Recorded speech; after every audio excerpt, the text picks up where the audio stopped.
Olha, a investigação da Polícia Federal sobre desvios de recursos envolvendo o governador do Rio de Janeiro, Cláudio Castro, já colheu indícios de que o irmão de criação dele, Vinícius Sarcia Rocha, atuava como um operador financeiro do esquema de desvios de recursos públicos.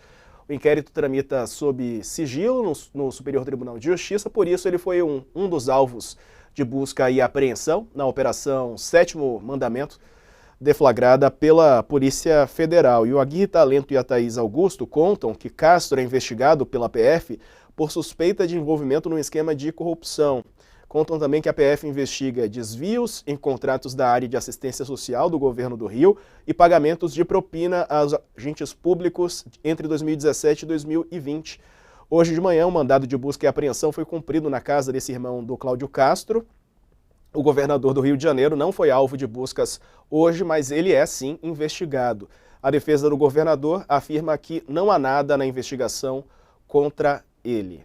Bom, Sakamoto, é mais um governador do Rio de Janeiro implicado. Ele foi vice do Witzel, que sofreu impeachment, né? Foi retirado do cargo.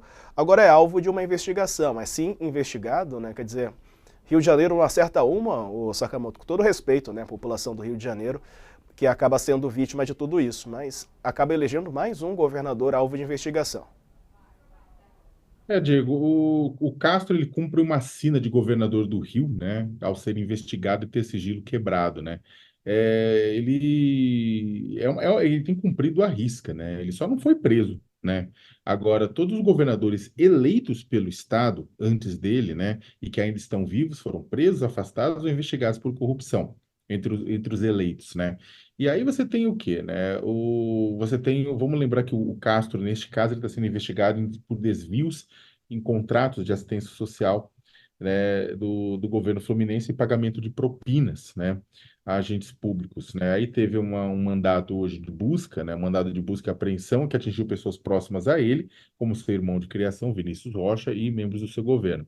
Agora, antes do Castro, né, o Castro era vice de quem? Do Wilson Witzel, né, que em agosto de 2020 foi afastado pelo STJ, né, coincidentemente pelo ministro Benedito Gonçalves, que foi anos mais tarde seria o relator da inelegibilidade do Bolsonaro no TSE. Né? Ele foi acusado de encabeçar um esquema de desvio de verbas, né, da saúde no meio da pandemia.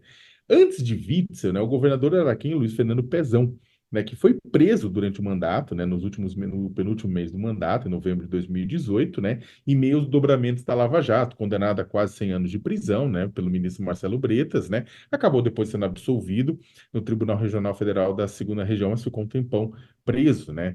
O Pezão foi o quê? Foi vice de Sérgio Cabral, né? E Sérgio Cabral foi preso em 2016, condenado em ações por conta da Lava Jato, que ultrapassavam 400 anos de cadeia, deixou a prisão em dezembro do ano passado, né? Só que tem duas condenações que permanecem válidas contra ele, né? Agora ele pensa até em se candidatar para deputado federal, né? Mas ficou um tempão, 6 anos preso, né? Antes de Cabral, a gente teve o quê? A gente teve Antony Garotinho e Rosinha Matheus, né, que é a esposa de Antony Garotinho. Os dois foram governadores, né? Rosinha de 2003 a 2007, Garotinho de 99 a 2002. E eles protagonizaram uma série de escândalos de corrupção, foram presos uma série de vezes em 2016, um dos dois, os dois, em 2016, 2017, 2019, né? Tudo sempre preso, solto, preso, né? Tem aquela imagem do Antônio Garotinho, aquela imagem meio esquisita dele gritando dentro de uma ambulância, né? E aí, agora, no caso mais recente, em junho deste ano, até o STF anulou provas, né? Usados contra o casal, mas depois, em novembro, apareceu mais suspeitas de fraude. Houve uma nova operação da PF, suspeita de fraude de 383 milhões na prefeitura de Campos, né, envolvendo os dois.